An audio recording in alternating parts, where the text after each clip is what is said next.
3 छात्रों की मौत पर दृष्टि आईएएस के प्रमुख विकास दिव्यकीर्ति का बड़ा बयान। दृष्टि कोचिंग सील होने के बाद बोले विकास दिव्यकीर्ति, नियम कानून पर उठाए सवाल।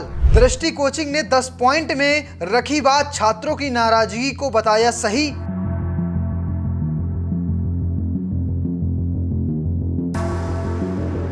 दिल्ली के ओल्ड राजेंद्र नगर में हुए हादसे में 3 आईएएस अभ्यर्थियों की मौत के बाद छात्रों का गुस्सा शांत होने का नाम नहीं ले रहा। वहीं दूसरी ओर प्रशासन जगा हुआ दिखाई दे रहा है। यही कारण है कि एक के बाद एक कई सारी कार्रवाई कर चुका है। दिल्ली नगर निगम की टीम ने मुखर्जी नगर में दृष्टि आईएएस कोचिंग सेंटर के खिलाफ बड़ी कार्रवाई की, जिसके बाद दृष्टि आईएएस कोचिंग सेंटर को सील कर दिया गया। अब कोचिंग के संस्थापक विकास दिव्यकीर्ति ने 10 पॉइंट में अपनी बात रखी है। पहले पॉइंट की बात करें तो उन्होंने लिखा कि हमें खेद है कि हमने अपना पक्ष रखने में देरी की। वस्तुतः हम नहीं चाहते थे कि अधूरी जानकारी के आधार पर कुछ कहें। इस देरी के लिए हम हृदय से क्षमा प्रार्थी हैं। ये तो हो गया पहला पॉइंट। दूसरा पॉइंट उन्होंने लिखा कि शनिवार को दुर्भाग्यपूर्ण घटना जिसमें 3 विद्यार्थी श्रेया यादव, तान्या सोनी और साथ में निविन की असमय और दर्दनाक मृत्यु हुई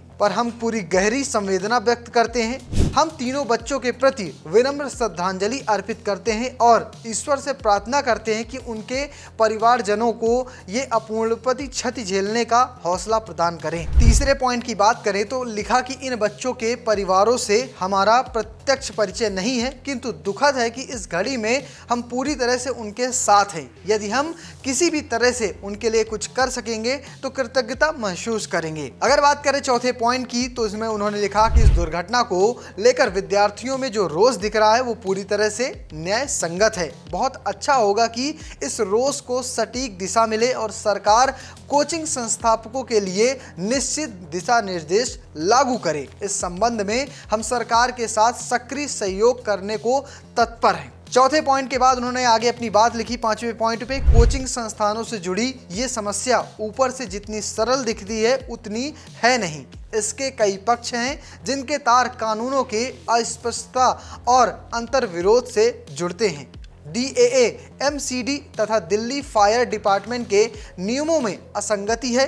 इस तरह Delhi master plan 2021, national building code, Delhi fire rules और यूनिफाइड बिल्डिंग बायलॉग के प्रावधानों में भी काफ़ी अंतर्विरोध है।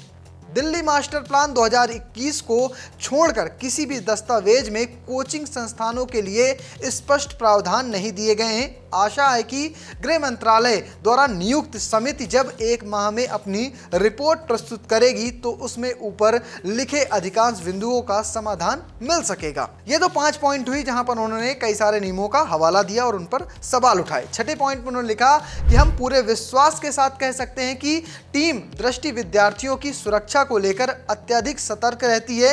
वर्तमान में हमारी मैनेजमेंट में फायर एंड सेफ्टी ऑफिसर का विशेष पद है, जिस पर कार्यरत अधिकारी national fire service college Nagpur से पढ़े हुए हैं और बड़े अस्पतालों और मॉल्स में 14 वर्ष से तक कार्य कर चुके हैं। वे प्रत्येक भवन का नियमित रूप से सेफ्टी ऑडिट करते हैं। इसके अतिरिक्त प्रत्येक भवन के लिए एक अधिकारी की जिम्मेदारी होती है। वो रोज सुरक्षा के 16 बिंदुओं को चेक करें और इसकी सूचना बिल्डिंग मेंटेनेंस ग्रुप पर अपडेट करें। हमारे क्लासरूम जिन भी भवनों में हैं उनमें आने जाने के लिए कम से कम 2 रास्ते हैं ताकि किसी भी आपात स्थिति में बच्चे सुरक्षित निकल सकें।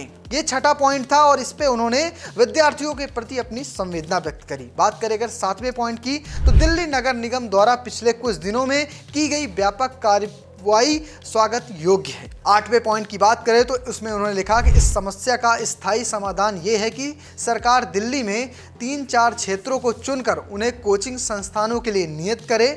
अगर सरकार क्लासरूम्स, लाइब्रेरीज, हॉस्टल खुद तैयार करवाएगी तो ना ज़्यादा किराया की समस्या रहेगी और ना ही सुरक्षा से जुड़े प्रावधानों की। यहाँ पर उन्होंने सरकार को ही कहा कि आप ही आगे कदम बढ़ाइए। अगर बात करें 9वें पॉइंट की तो इस विषय की जटिलताओं को स्पष्ट करने के लिए हमें जल्द ही एक विस्तृत विश्लेषण जारी करेंगे ताकि सभी विद्यार्थियों एवं अन्य हितधारकों को भी इस पक्षों का अनुमान हो सके। हमें विश्वास है कि जब सारे पक्ष सामने होंगे तब समाधान की राह निकलेगी। अगर 10वें और आखिरी पॉइंट की बात करें तो उसमें उन्होंने लिखा कि एक बार फिर से यदि जाने अनजाने में हमारी टीम से कोई चूक है तो हम उसके लिए पुनः खेद व्यक्त करते हैं। अब हम विद्यार्थियों की सुरक्षा को लेकर और ज्यादा सतर्क रहने का भरोसा दिलाते हैं।